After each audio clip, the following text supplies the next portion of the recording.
This is Kural Media, your trusted source for global news. இது குரல் media செய்திகள்.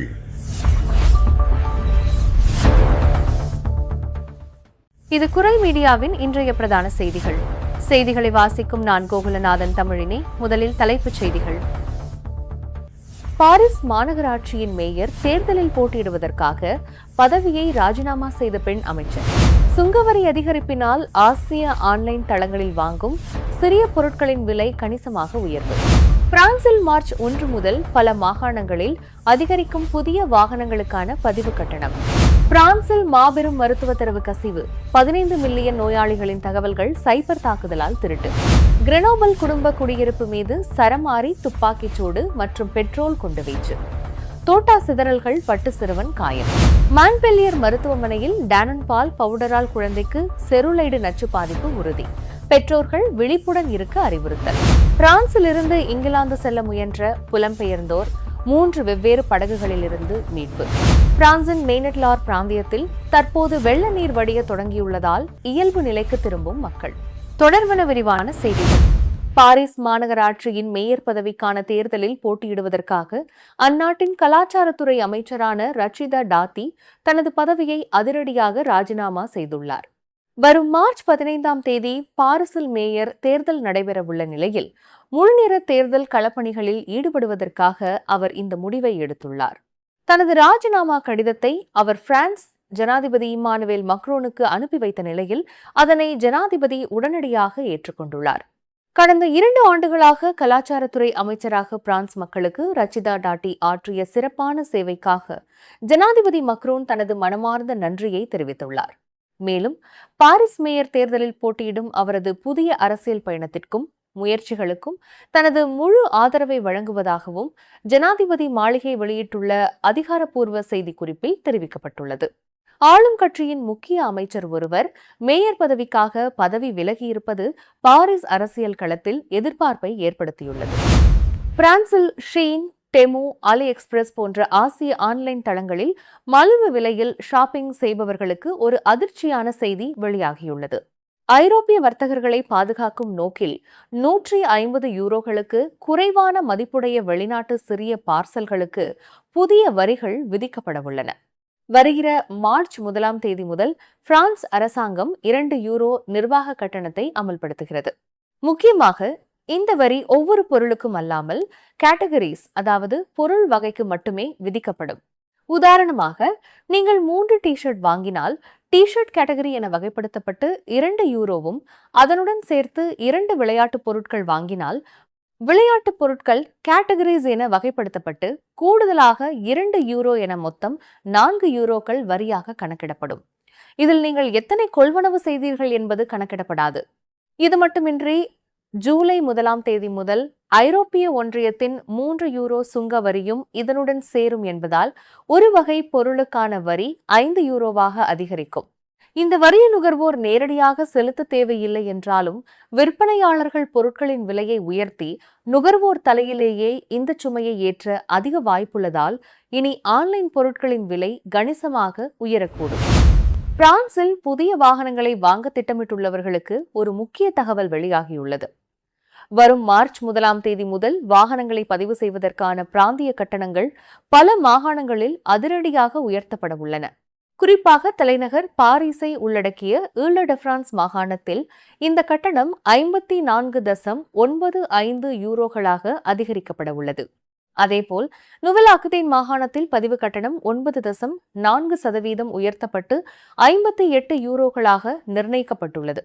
மேலும் இந்த மார்ச் மாதத்தோடு Brittany, Centre Val de Loire, Normandy, Grand Est, Provence, Alps, Cote, d'Azur மற்றும் Hauts de France ஆகிய மாகாணங்களில் வாகன பதிவு கட்டணம் அதிகபட்சமாக 60 யூரோக்களை எட்டியுள்ளமை குறிப்பிடத்தக்கது. பிரான்சில் பிரபல மருத்துவ மென்பொருள் நிறுவனமான செகடிம் மீது கடந்த ஆண்டின் இறுதியில் நடத்தப்பட்ட மாபெரும் சைபர் தாக்குதலில் சுமார் 15 மில்லியன் நோயாளிகளின் தனிப்பட்ட தகவல்கள் கசிந்துள்ளது. இந்த மென்பொருளை பயன்படுத்தும் 3800 மருத்துவர்களில் சுமார் 1500 மருத்துவர்களின் தரவுகள் இதனால் பாதிக்கப்பட்டுள்ளது.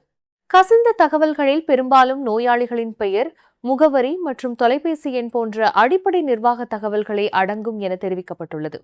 இது அரசின் உள்கட்டமைப்பை குறிவைத்த தாக்குதல் அல்ல என்றும் தனியார் மென்பொருள் மீதான தாக்குதல் என்றும் பிரான்ஸ் சுகாதார அமைச்சகம் விளக்கமளித்துள்ளது. கட்டமைக்கப்பட்ட மருத்துவ கோப்புகள் பாதுகாப்பாக இருந்தாலும் சுமார் 1,69,000 நோயாளிகள் குறித்து மருத்துவர்கள் எழுதி வைத்திருந்த ரகசிய குறிப்புகள் வெளியாகி இருக்கலாம் என அஞ்சப்படுகிறது. இந்த சம்பவம் குறித்து சீனில் மற்றும் அன்சி ஆகிய இணைய பாதுகாப்பு அமைப்புகளுக்கு தகவல் தெரிவிக்கப்பட்டு தீவிர விசாரணை தொடங்கப்பட்டுள்ள நிலையில் இந்த தரவு கசிவுக்கு தனிப்பட்ட மருத்துவர்கள் எக்காரணம் கொண்டும் பொறுப்பல்ல என பொது மருத்துவர்கள் சங்கமான எம்ஜி பிரான்ஸ் திட்டவட்டமாக தெரிவித்துள்ளது. கிரினோஃபில் நகரில் உள்ள அடுக்குமாடி குடியிருப்பு ஒன்றின் மீது நேற்று இரவு 10 மணியளவில் நடத்தப்பட்ட பயங்கர துப்பாக்கிச்சூடு மற்றும் பெட்ரோல் குண்டு வீச்சு சம்பவத்தால் அப்பகுதியில் பரபரப்பு ஏற்பட்டுள்ளது. தரைத்தளத்தில் அமைந்துள்ள அந்த குடியிருப்பில் 4 குழந்தைகளுடன் ஒரு குடும்பத்தினர் வசித்து வந்த நிலையில் மர்ம நபர்கள் மூடியிருந்த ஜன்னல்களை நோக்கி 7 தோட்டாக்களால் சரமாரியாக சுட்டுள்ளனர். இதில் தோட்டா சிதறல்கள் பட்டு 7 வயது சிறுவன் ஒருவனின் காலில் காயம் ஏற்பட்டுள்ளது. இதில் சிறுவனுக்கு பெரிய அளவில் ஆபத்து இல்லை என அரசு தரப்பு வழக்கறிஞர் அலுவலகம் தெரிவித்துள்ளது. எனினும் சிறுவன் மருத்துவமனையில் அனுமதிக்கப்பட்டுள்ளார். மேலும் தீ மற்றும் புகையால் மூச்சு திணறல் மற்றும் அதிர்ச்சிக்குள்ளான 47 வயதான சிறுவனின் தந்தையும் சிகிச்சைக்காக அழைத்து செல்லப்பட்டுள்ளார். அத்துடன் சம்பவ இடத்திலிருந்து தோட்டாக்களை சேகரித்துள்ள காவல்துறையினர் இந்த தாக்குதலுக்கான காரணம் குறித்தும் மர்ம நபர்கள் குறித்தும் விசாரணையை தொடங்கியுள்ளனர். பிரான்சின் மான்பெல்லியர் பல்கலைக்கழக மருத்துவமனையில் அனுமதிக்கப்பட்ட குழந்தை ஒன்றுக்கு கலியாடனோன் நிறுவனத்தின் பால் பவுடரை குடித்ததால் செருலைடு எனப்படும் கடுமையான நச்சு பாதிப்பு ஏற்பட்டுள்ளது முதல் முறையாக அதிகாரப்பூர்வமாக உறுதி செய்யப்பட்டுள்ளது. இந்த நச்சுப் பொருளானது பச்சிளங்குழந்தைகளுக்கு கடுமையான செரிமான பாதிப்புகளை ஏற்படுத்தக்கூடியதாகும். இந்நிலையில் கடந்த டிசம்பர் மாதம் முதலே நெஸ்லே, டானோ மற்றும் லாக்டாலிஸ் போன்ற பெருநிறுவனங்கள் மாசுபட்ட பால் பவுடர் விநியோகத்தை திரும்ப பெற்று வரும் நிலையில் பாதிக்கப்பட்ட பாலை குடித்த 3 குழந்தைகள் இதுவரை உயிரிழந்துள்ளனர். எனினும் இந்த மரணங்களுக்கு பால் பவுடர் தான் நேரடி காரணமா என்பது இன்னும் முழுமையாக உறுதிப்படுத்தப்படவில்லை. மேலும் அதிகாரிகள் முன்கூட்டியே விரைந்து செயல்பட்டிருந்தால் பல பாதிப்புகளை தவிர்த்திருக்கலாம் என இன்டாக்ஸ் அலிம் சங்கம் குற்றம் சாட்டியுள்ளது. அதே சமயம் சந்தேகத்திற்குரிய பால் பவுடர் பெட்டிகளை பெற்றோர் குழந்தைகளுக்கு கொடுக்க வேண்டாம் என ஃபுட் வாட்ச் அமைப்பு எச்சரித்துள்ளது. அத்துடன் வாந்தி அல்லது வயிற்றுப்போக்கு போன்ற எவ்வித அறிகுறிகளும் இல்லாத பட்சத்தில் இந்த பால் பவுடரை குடித்த குழந்தைகளின் பெற்றோர்கள் வீணாக பதற்றமடைய தேவையில்லை என மருத்துவர்கள் அறிவுறுத்தியுள்ளனர். பிரான்சிலிருந்து இங்கிலாந்து நோக்கி சட்டவிரோதமாக படகுகளில் ஆபத்தான முறையில் கடக்க முயன்ற 119 புலம்பெயர்ந்தோரை பிரெஞ்சு கடற்படை மற்றும் அவசரகால மீட்பு குழுவினர் பத்திரமாக மீட்டுள்ளனர். கடந்த செவ்வாய்க்கிழமை இரவு முதல் புதன்கிழமை அதிகாலை வரை பாஸ்திகலாஸ் கடல் பகுதியில் அடுத்தடுத்து நடந்த 3 வெவ்வேறு மீட்பு நடவடிக்கைகளை கிரீஸ்நெஸ் கண்காணிப்பு மையம் ஒருங்கிணைத்தது.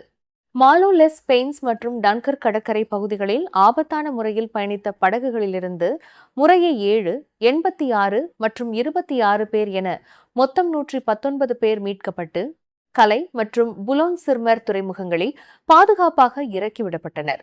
இங்கிலாந்தை அடைய விரும்பும் இவர்கள் படகு மூழ்கும் அல்லது உயிருக்கு தீவிர ஆபத்து ஏற்படும் நிலை வரும் வரை பிரெஞ்சு அதிகாரிகளின் உதவியை ஏற்க மறுப்பதாக கடற்படையினர் கவலை தெரிவித்துள்ளனர். படகுகளில் அளவுக்கு அதிகமாக ஆட்கள் ஏற்றப்படுவதால் அவர்களை கட்டாயப்படுத்தி மீட்பு கப்பலில் ஏற்றினால் நடுக்கடலில் விபத்து ஏற்பட வாய்ப்புள்ளதால் மிகவும் எச்சரிக்கையுடன் இந்த மீட்பு பணிகள் நடைபெற்றுள்ளன.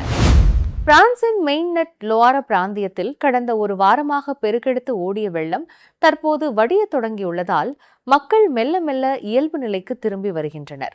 குறிப்பாக லெஸ் பான்ஸ்டசி நகரில் வீடுகள் மற்றும் தெருக்களில் தேங்கியிருந்த வெள்ள நீர் முழுமையாக வடிந்துள்ளதை அடுத்து ஒரு வாரமாக மூடப்பட்டிருந்த முக்கிய பாலம் மீண்டும் வாகன போக்குவரத்திற்காக திறக்கப்பட்டுள்ளது. சாலைகள் மற்றும் பாதாள சாக்கடைகளில் தேங்கியுள்ள சேறு மற்றும் கழிவுகளை அகற்றும் தூய்மை பணிகளில் பணியாளர்கள் முழுவீச்சில் ஈடுபட்டுள்ளனர். வெள்ளம் காரணமாக கடந்த வெள்ளிக்கிழமை ரத்து செய்யப்பட்ட நகர மையத்தின் உள்ளூர் சந்தை மீண்டும் திறக்கப்பட்டுள்ளதால் வியாபாரிகளும் பொதுமக்களும் மகிழ்ச்சியடைந்துள்ளனர். இந்நிலையில் சேதமடைந்த பொருட்களை விரைவாக அகற்றுவதற்காக சிறப்பு குப்பை தொட்டிகளும் நகரின் பல்வேறு பகுதிகளில் வைக்கப்பட்டுள்ளன. நீங்கள் இதுவரை கேட்டது குரல் மீடியாவின் பிரதான செய்திகள். மேலும் இதுபோன்ற செய்திகளை அறிய குரல் மீடியாவை சப்ஸ்கிரைப் செய்யுங்கள்.